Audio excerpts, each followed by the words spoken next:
네, 안녕하세요. 이번 주에 공유드릴 논문은 리트랜스프로 QA라고 해가지고 이제 문학 작품 같은 것에 대한 기계 번역에 대해서 자동으로 평가하기 위한 매트릭이 부재한 상황에서 그러한 문학 작품을 자동으로 평가하기 위한 매트릭을 제시하는 논문이라고 봐주시면 될 것 같습니다. 작년 EMF에서 발표가 된 논문이고, 네, 발표 시작하도록 하겠습니다. 그래서 먼저 말씀드린 것과 같이 이 논문이 집중하고 있는 문제는 문학이 기계 번역을 평가하기 위한 어떤 방법론이 적용화 되지 않고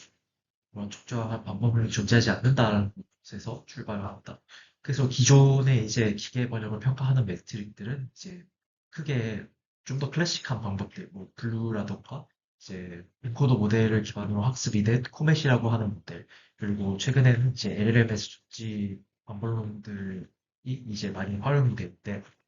이러한 방법론들 전부 다 이제 이러한 일반적인 문장 단위 번역 상황을 가정을 하고 있기 때문에 이러한 문학 기계 번역 이제 좀그 문서 단위 좀 길어지는 혹은 더 나아가서는 책 단위로 어마어마한 긴 그런 문맥 같은 것을 반영을 해야 한다거나 아니면은 이제 이러한 어떤 문화적인 표현이라든가 문화 작품에서 자주 등장할 법한 그 고유의 표현들에 대해서 번역이 되어 있는 것을 제대로 반영을 해가지고 평가를 내리는 것을 어려워한다라고 하는 문제가 존재를 하게 됩니다. 그래서 이러한 문제를 해결을 하기 위해 가지고 크게 두 가지 방법을 제시를 하는데 메인으로 제시를 하는 방법 같은 경우에는 제목에도 포함이 되어 있는 이 Retransfer QA라고 하는 이 방법론이 메인이 그래서 이 반복론 같은 경우에는 간단하게 말씀을 드리자면은 이제 문학 번역을 전문적으로 하는 그런 번역 전문가들이 보통 이제 문학 번역을 판단을 한다라고 할 때, 문학 번역을 실제로 한다라고 할 때 어떠한 크라이테리아, 어떤 것들을 좀 중시를 하는가를 이제 나와 있는 어떤 서적이라든가 그러한 전문가들에 대해서 인터뷰를 진행을 한 것들, 논문들 이런 것들을 소스로 해가지고 이제 질문들을 수집을 합니다. 이제 뭐 그런 질문이라고 하는 것은 여기 예시에 나와 있는 것처럼 뭐 저자의 어떤 톤, 저자의 어떤 문체를 적절하게 반영을 해서 번역을 했는가 이러한 질문들의 리스트 같은 것을 만들게 되고 그것에 대해서 이제 별도로 이제 문학 번역 전문가들을 고용을 해가지고 그것에 대해서 이 질문이 적절한가 그런 거에 대해서 레이팅을 하게 합니다. 그 다음에 이제 실제로 LLM들에게 그러한 전체 질문 리스트를 제공을 해가지고 실제로 이런 번역을 평가하는 데 있어서 yes, no, maybe로 이제 그 각각의 질문들에 대해서 대답을 하게 하는 QA 베이스드 방식인데 그랬을 때 뭐 yes로만 대답을 한다든가 no로만 대답을 한다든가 어떤 질문이 실제로 뭐 이 기계 번역의 퀄리티를 판단하는 데 있어서 크게 중요하지 않다라고 생각되는 그런 질문들을 제외를 하고 번역 전문가들이 이 질문이까지 크게 중요하지 않은 것 같다라고 대답한 질문들을 제거를 해가지고 이제 최종적으로 이제 문학 번역을 평가하는 데 있어서 판단 기준이 되는 어떤 그 QA 리스트를 생성을 하게 됩니다. 그래서 이 QA 리스트를 바탕으로 해가지고 어떤 식으로 그 번역 퀄리티를 평가를 하는가, 뭐 예를 들어서 뭐 N개의 질문이 있다라고 했을 때 말씀드린 것처럼 yes, no, maybe 셋중 하나로 그 대답을 하게 되는데 yes라고 대답을 하는 경우에는 그 질문에 대해서 1점을 가져가고 no라고 대답했으면 0점, maybe라고 대답했으면 0.5점. 그래서 이 모든 질문들에 대한 점수를 합친 다음에 이렇게 뭐 평균을 내가지고 그것이 이제 최종적으로 이 번역에 대해서 이 퀄리티를 나타낸 점수가 됐다라고 볼 수 있는 그래서 이게 제한된 리첼스 프로 큐에이라고 하는 방법이고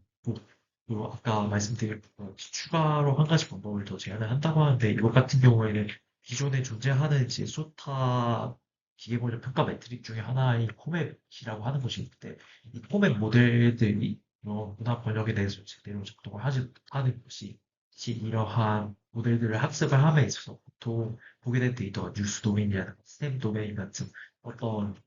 문학이 아닌 비문학 위주로 보게 되었으니까 문학 데이터를 좀 학습을 시켜주면 그래도 평가를 할 수 있지 않을까라는 생각에 이런 포맷 모델에 대해서 문학 데이터 기반 파인 튜닝을 진행해준다고 합니다. 그래서 실험에서 좀 활용이 되는 데이터를 보게 되면 그래서 이밸류에이션 데이터셋과 말 그대로 이렇게 제시된 방법들이 기존 벤치마크 그 기존 매트릭이랑 비교를 했을 때 얼마나 더 잘 평가를 하는가의 벤치마크의 기준으로 활용이 되는 데이터 세트 같은 경우에는 그게 그렇게 ET, 웨이포커스, 리터레이처 뭐 이런 데이터 세트들이 있다고 하는데 간단하게 말씀을 드리자면은 이제 어떠한 소스 텍스트가 있고 그것에 대해서 뭐 그 여러 트랜슬레이션 시스템이 생성을 한 번역이 있다라고 했을 때 그것에 대해서 뭐 어떤 그 그러니까 번역 전문가든 아니면 별도의 어떤 사람들이 이제 라벨링을 해놓은 것을 바탕으로 해가지고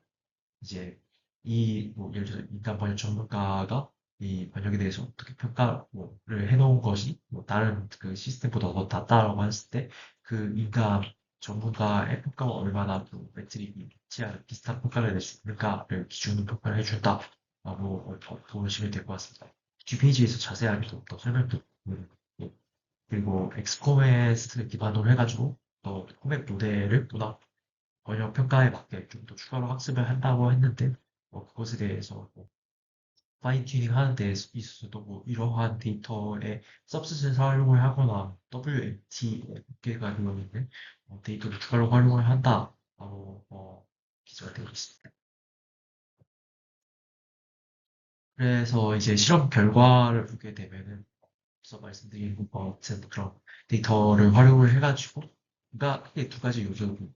말씀드릴 것 같이 이제 어그리먼트라고 해가지고 그 데이터에 포함이 되어 있는 게 어떠한 소스 텍스트가 있고 그 소스 텍스트에 대해서 타겟 언어로 이제 번역을 한 인간 전문 번역가가 번역을 한 번역문이 있고 혹은 아니면 그 기계 번역 시스템들이 이렇게 번역을 한 그 번역문들이 있을 텐데 그 번역 전문가가 그 평가를 이제 그것에 대해서 이제 번역 퀄리티가 어느 정도냐라고 또 평가를 한 라벨링 되어 있는데 그 라벨링이랑 얼마나 비슷하게 그 평가를 할 수 있는가의 어그리먼트를 뭐 이런 캔다스타워 같은 걸로 측정을 한 것이고 에드코시라고 하는 것은 이제 이 데이터에 포함이 되어 있는 그 뭐 GPT-4라던가 뭐 디벨, 구글 번역기 이런 그 기계 번역 시스템들로 생성한 번역이 있고 인간 전문가가 생성한 번역이 있다라고 했는데 여기에서 가정을 하는 것은 그 인간 전문가가 직접 번역을 한 것이 그런 이러한 시스템들보다 더 나은 번역일 것이다. 골든 트랜슬레이션일 것이다. 라는 가정하에 얼마나 더 그 이전 매트릭들이 그 인간 전문가가 생성한 번역을 더 이해로 쳐줄 수 있는가? 그거는 이제 에르코스라고 보는 데 그래서 이 퍼센트는 얼마나 더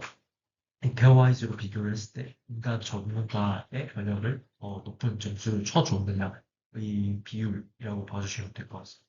그렇다라고 했을 때 여기에서 이야기가 되고 있는 거고 본인들이 그 만들어준 그 코멘스 기반으로 한 파인 튜닝 모델 같은 경우에는 거기까지 어마어마하게 큰 효과가 있지는 않았고 본인들이 제시한 이 트랜스포 QA라고 하는 방법이 이제 기존에 존재하는 이런 소프트웨어 매트릭들에 비해 가지고 좀 더 나은 성능을 보여준다. 그 중에서도 이제 여러 가지 이 프롬프팅 방법들에 대해서 자세하게 소개해 드리진 않았는데, 이 바닐라라고 하는 것 같은 경우에는 그냥 이제 그 질문들을 딱 제공을 해주고, yes, no, maybe 중에 하나로 이렇게 각각의 질문들에 대해서 대답을 해라라고 한 경우고, 프롬프트 스텝 같은 경우에는 이제 그 바닐라에서 좀 더 이제 스텝 단위로 추가해서 이 질문을 뭐 대답을 할 때 무엇을 고려를 하고 무엇을 생각을 해야 하고 좀 더 스텝 단위로 쪼개가지고 프롬프트를 주는 거고, 퀘션 스텝이라고 하는 거는 이제 그 프롬프트 스텝이 이제 전체 프롬프트에 대해서 그 이렇게 스텝 단위로 생각을 해라라고 한 거면 퀘션 스텝은 이제 그 각 퀘션마다 질문에 대해서 대답을 할 때 뭐 이러이러한 뭐 단계별로 생각을 하면 좋을 것 같다라는 것으로 라벨링이 되어 있는 게 퀘션 스텝이라고 되어 있는 거고 이 W라고 하는 것은 그 앞서서 기계번역 그 전문가들이 그 질문들에 대해서 뭐 5점에서 뭐 5점 사이로 이제 이 질문이 중요하냐 안 하느냐라는 거에 대해서 라벨링을 해놓았다라고 했는데 그래서 그 각각의 질문들에 대해서 부여되는 그 각기 다른 점수를 일종의 웨이트로 활용을 해가지고 이제 똑같이 yes라고 대답을 했어도 부여하는 점수가 다르게 되시고 가중치를 반영을 해주는 방법이라고 보시면 될 것 같습니다. 그렇다라고 했을 때, 그 웨이트를, 이 가중치를 적용을 해주는 방식, 그, 적용을 하지 않는 방식. 또, 그리고 일체로 봤을 때 이제 바닐라 기법으로 이렇게 바닐라 형식으로 프롬프팅을 하는 스텝을 추가해 주는 것보다 더 나은 성능을 보인다라는 이야기가 들었습니다. 그리고 추가로 다른 데이터에 대해서 좀 비슷한 경향이 나왔다. 되고 릴레이션 스터디로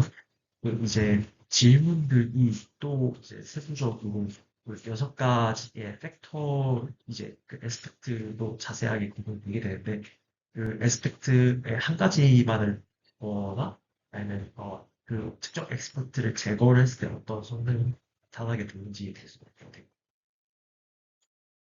다만 개인적인 의견을 말씀을 드리자면 이 논문이 그렇게까지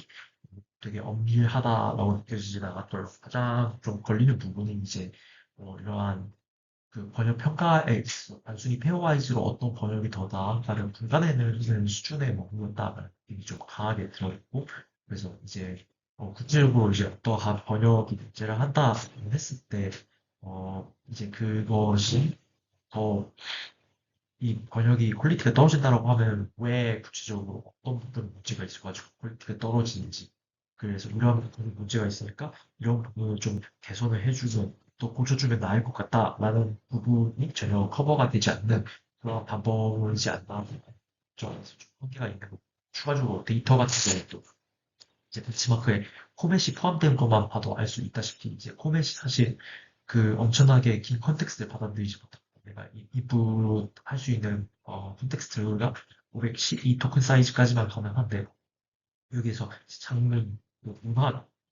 그런 것에 대해서 평가하는 것에 집중을 한다라고 하는 것에 비해서 포맷에도 입력할 수 있을 정도로 상대적으로 좀 작은 패러그래프 단위의 데이터에만 좀 집중을 하고 있지 않나. 애초에 데이터 자체가 그 정도 사이즈의 데이터밖에 존재를 하지 않는 것이 문제이기는 하지만 어, 그래서 진짜로 롱 콘텍스트의 어떤 번역을 평가하기 위한 배치 벤치마크로 어울리지는 않지 않나라고 좀 생각이 드네요. 그리고 일단 그리고 이러한 어떤 번역이 더 나은가를 중간에 수준에 머문다라고 하는 같은 경우에는 이제 당장 이 코맥 같은 경우에도 이제 가장 최신 버전의 엑스 코맥인데 그 그냥 단순히 어떤 번역에 대해서 점수를 내고 끝나는 것이 아니라 구체적으로 왜 그것이 잘못이 되는가를 같이 아웃풋해 주는 것이 요즘 이제 트렌드인데 그런 트렌드에 좀 역행하는 부분이 아닌가. 그래서 코멧 같은 경우에도 이 엑스코멧이 나온 게 이제 이 엑스코멧의 논문 제목에서도부터 드러나다시피 이제 이러한 기계 번역에 대해서 단순히 그냥 퀄리티를 띡 내고 끝나는 것이 아니라 이것에 대해서 구체적으로 어떤 부분을 개선되어야 하는가까지 설명 가능하게 납득 가능하게 이제 내는 것이 요즘 트렌드인데 그런 부분이 좀 반영이 잘 안 된 것 같다라는 생각이 드는 정도였습니다. 그래서 이번 주에 말씀드린 내용이 여기까지입니다.